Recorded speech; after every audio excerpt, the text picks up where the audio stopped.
Assalamualaikum warahmatullahi wabarakatuh. Perkenalkan, nama saya Gani Halafiah, NIM 307019000080, kelas Psikologi B, mata kuliah Psikologi Kepribadian. Dosen pengampu Dr. Haji Retno Anggraini, MSI, PSI. Biografi Ernest Kretschmer, psikiater Jerman, ahli saraf, psikopatologis, dan teori psikologi konstitusional. Ernest Kretschmer 1888 sampai 1964, lahir di Westernoord dekat Helbron, Kerajaan Württemberg, sebagai putra seorang person negara. Dia bersekolah di Kansstedt Gymnasium, salah satu sekolah Latin tertua di Württemberg. Terdaftar di Universitas Tübingen pada tahun 1906. Ia awalnya membaca filsafat, sejarah, sastra, dan sejarah seni, tetapi berubah menjadi kedokteran di Universitas Munich and Hamburg 1 tahun kemudian. Dia menyelesaikan residensinya di Tübingen sebagai asisten Robert Koch, yang juga mengawasi tesis doktoral Kretschmer 1914. One Bildung and Manisch Depressive for Symptom Complex, pengembangan delusion dan manic depressive symptom complex. Selama Perang Dunia I, ia bekerja di Departemen Neurologis Rumah Sakit Militer Cadangan di Bad Mergentheim. Pelakunya terhadap tentara yang traumatis, termasuk penggunaan saran, listrik, dan isolasi ruang gelap. Pada tahun 1917, ia menyuarakan pendapat kontroversial bahwa gejala pasiennya sering diinduksi oleh keinginan dan niat mereka sendiri. C.F. Muller 2007, 389, Fischer Homburger 1971. Kretschmer menikahi istrinya Marie-Louise Elisabeth Pregizer pada 4 Oktober 1915. Pasangan ini memiliki 4 anak. Putra mereka Ernest Wolfgang Kretschmer lahir pada tahun 1918 dan Manfred Richard Martin Kretschmer lahir pada tahun 1927. Juga menjadi psikiater pada tahun 1918. Kretschmer memperoleh kualifikasi formal untuk jabatan profesor habilitation, kembali diawasi oleh Robert Koch, dan kemudian diangkat sebagai profesor asosiasi di Universitas Tübingen. Bukunya tahun 1920, Medizinische Psychologie atau psikologi medis, telah dicetak ulang berkali-kali. Pada tahun 1926, ia diangkat sebagai profesor penuh psikiatri dan neurologi di Universitas Melbourne dan menjadi direktur klinik kejiwaan universitas. Pada tahun yang sama, ia adalah anggota pendiri Allgemeine Ärztliche Gesellschaft for Psychotherapy atau AAGP, masyarakat medis umum untuk psikoterapi.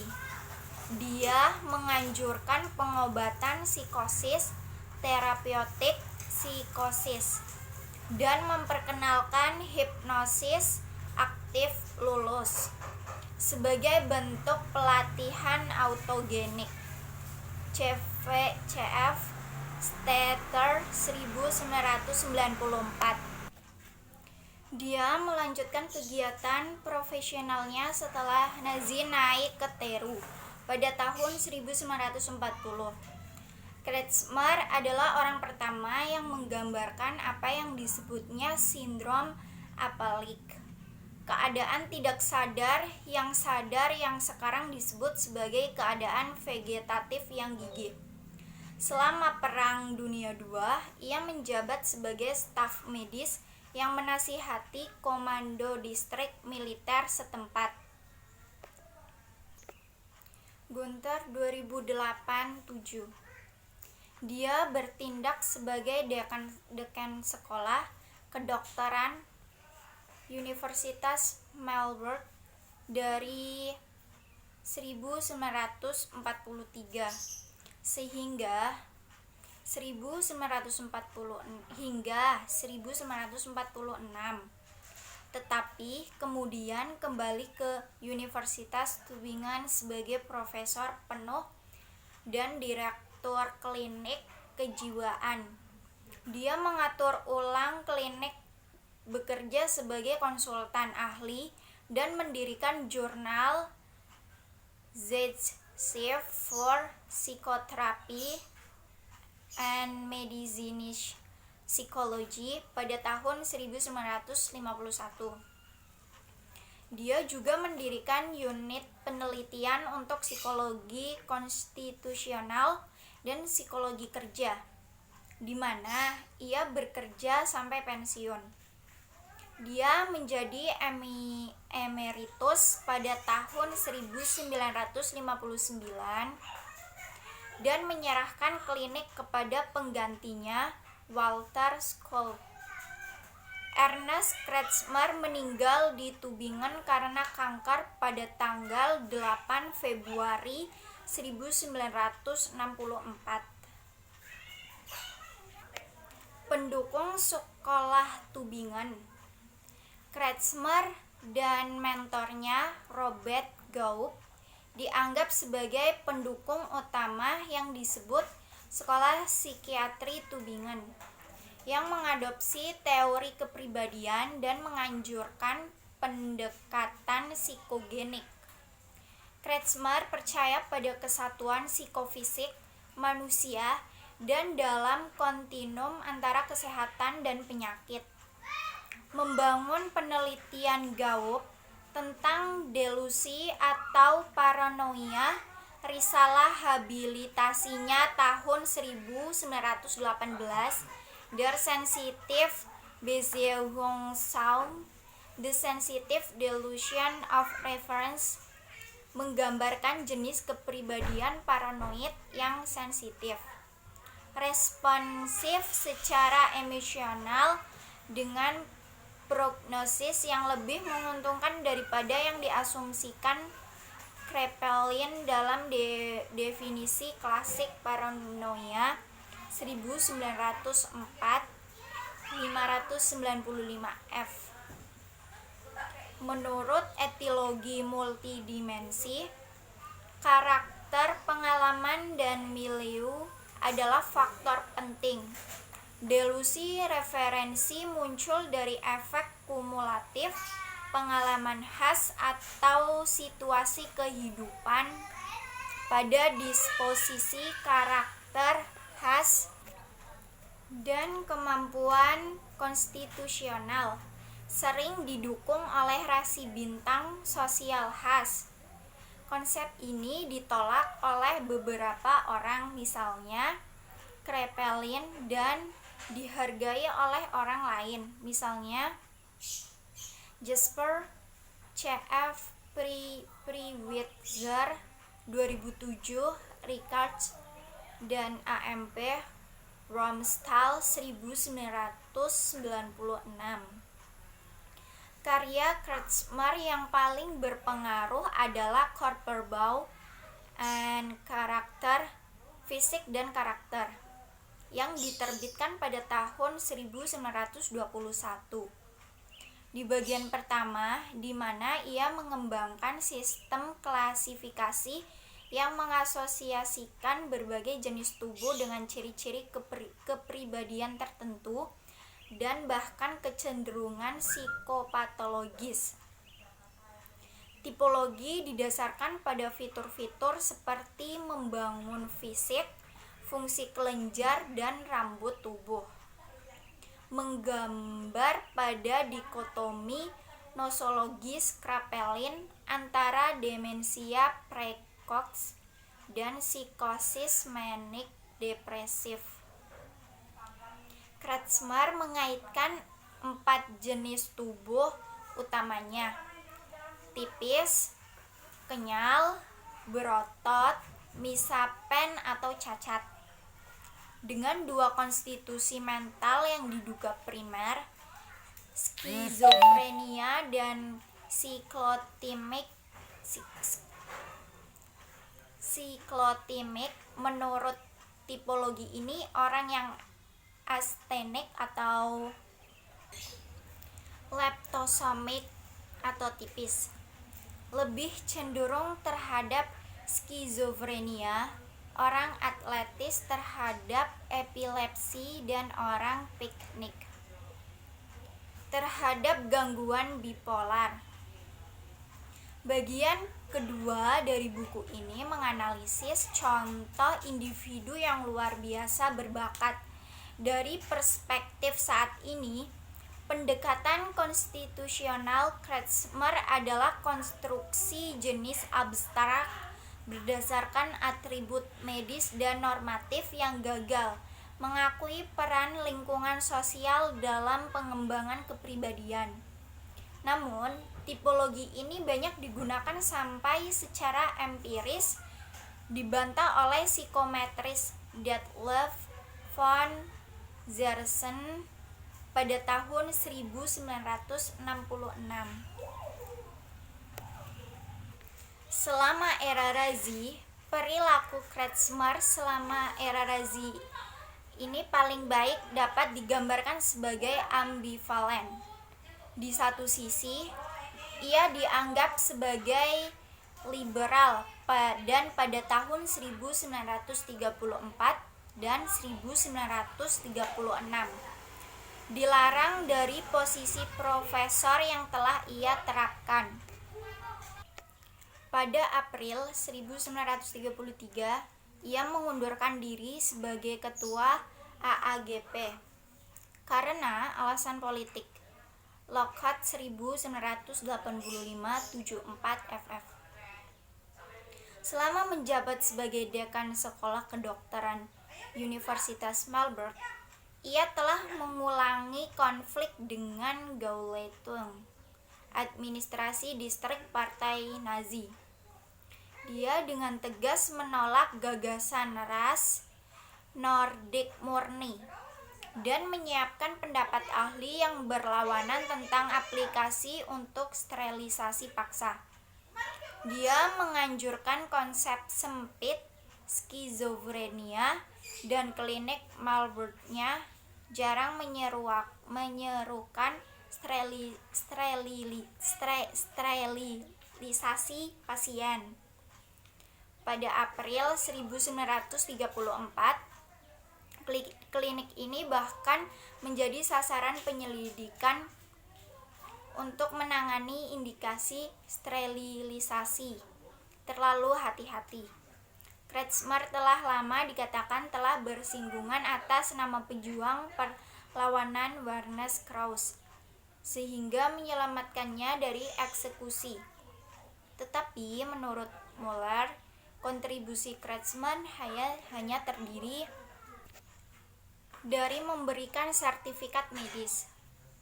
Dia bagaimanapun menghasilkan diagnosis palsu yang melindungi teolog Karl Gerhard Ritter dari Gestapo, Mueller 2007, 394.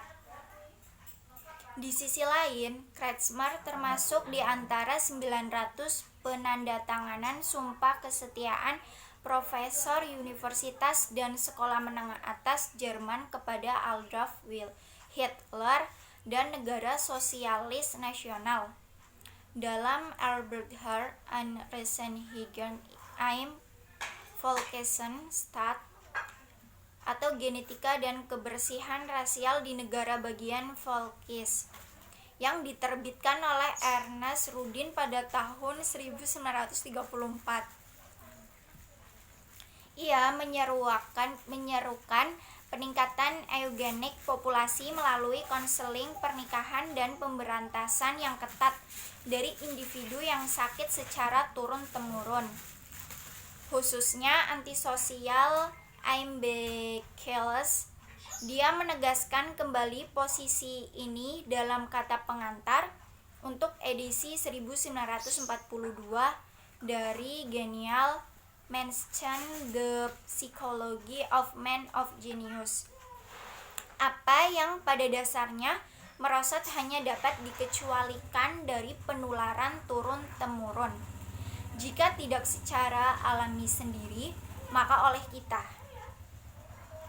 Ini adalah oleh dan besar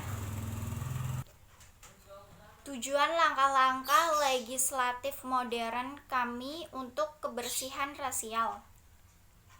Klee menunjukkan bahwa Kretschmer meskipun tidak pernah menjadi anggota partai Nazi, adalah anggota pendukung SS. Dia menjabat sebagai hakim di beberapa pengadilan kesehatan genetik, mengunjungi pusat eutanasia Berberg pada tahun 1940 dan menghadiri pertemuan Dewan Penasihat Aksi T4.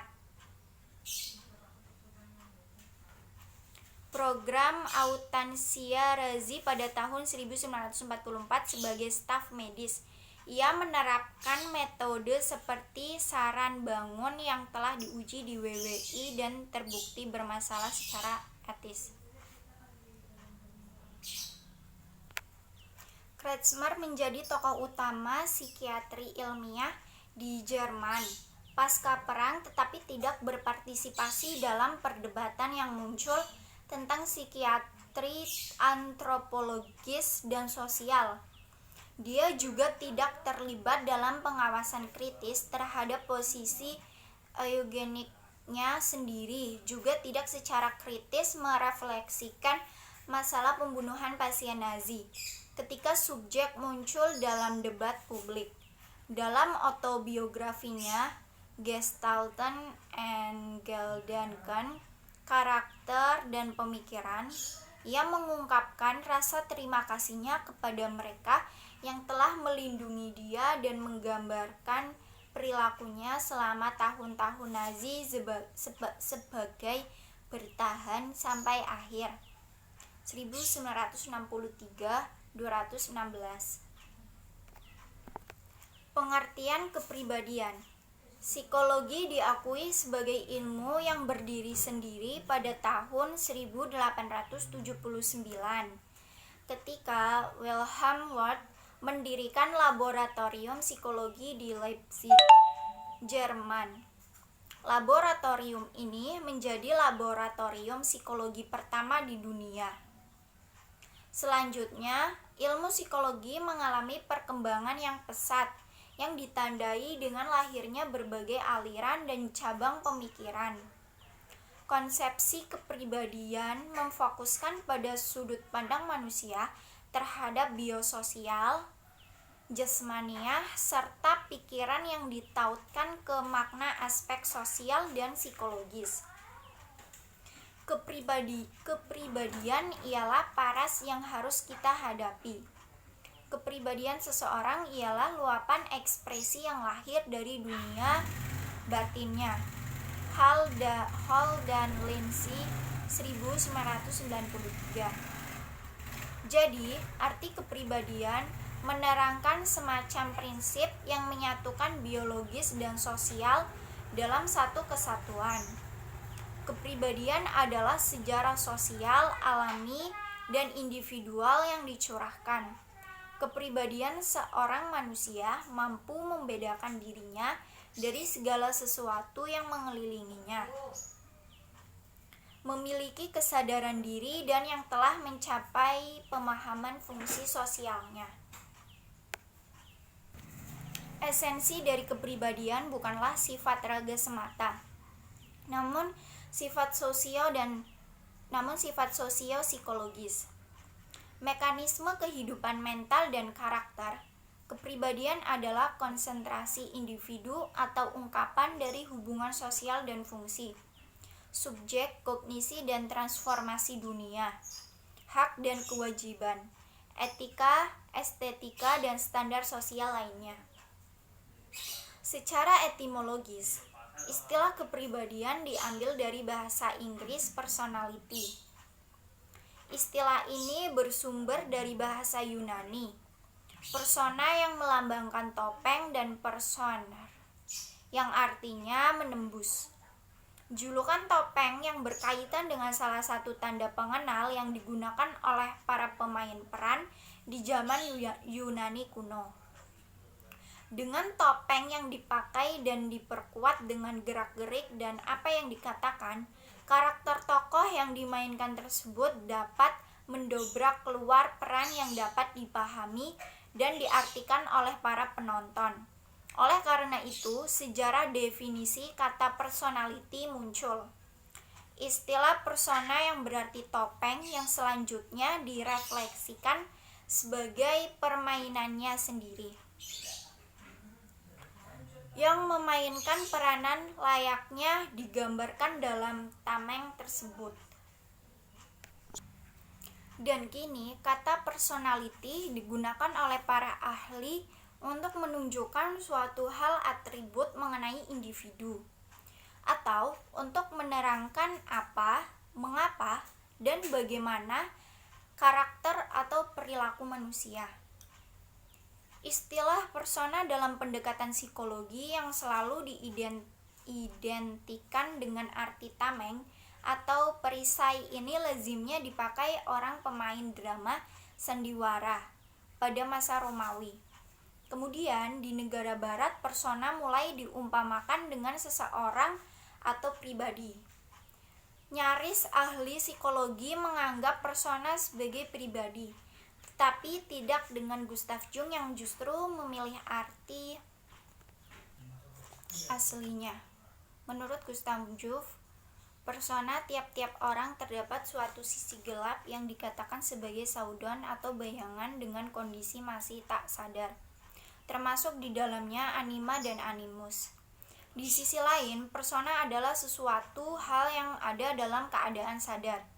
Sisi gelap, bayangan atau saudon dibedakan dengan persona orang tersebut. Kepribadian yang sadar karena adanya interrelasi dengan situasi dan kondisi luar. Dengan demikian, persona orang adalah segi kepribadian yang diterima karena adanya penyesuaian dengan sisi luarnya. Sedangkan saudon ialah suatu hasrat, kemampuan dan adanya hambatan yang membuat orang sulit untuk merealisasikan personanya.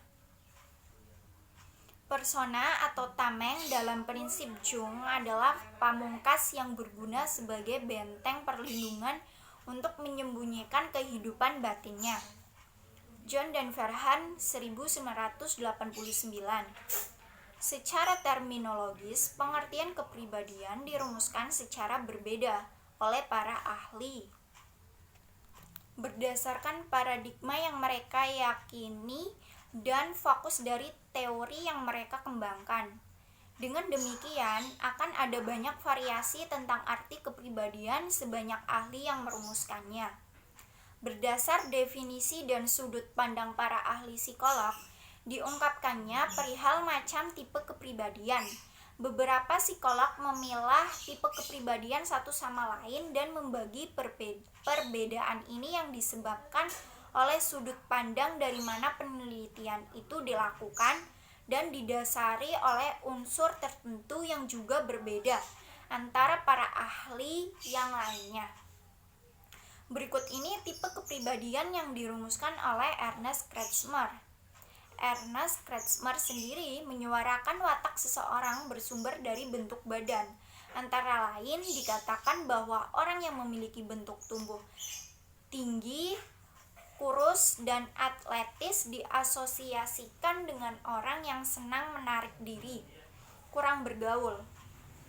Sedangkan orang yang pendek, gemuk adalah orang yang memiliki emosi yang kurang stabil, emotional instability. Pengertian tipologi. Tipologi awalnya berasal dari kata typo yang artinya pengelompokan dan logos yang artinya ilmu. Jadi, tipologi ialah pengetahuan yang berupaya mengelompokkan manusia atas tipe khusus yang didasari faktor tertentu. Contohnya karakter fisik, psikis, nilai budaya, dan sebagainya. Berdasarkan KBBI Kamus Besar Bahasa Indonesia, tipologi ialah ilmu personalitas tentang komponen manusia dalam kelompok menurut sifat individu tersebut. Dan tipologi menurut arsitektur dan perancangan kota, yakni klasifikasi yang lazimnya berupa klasifikasi fisik dari bangunan.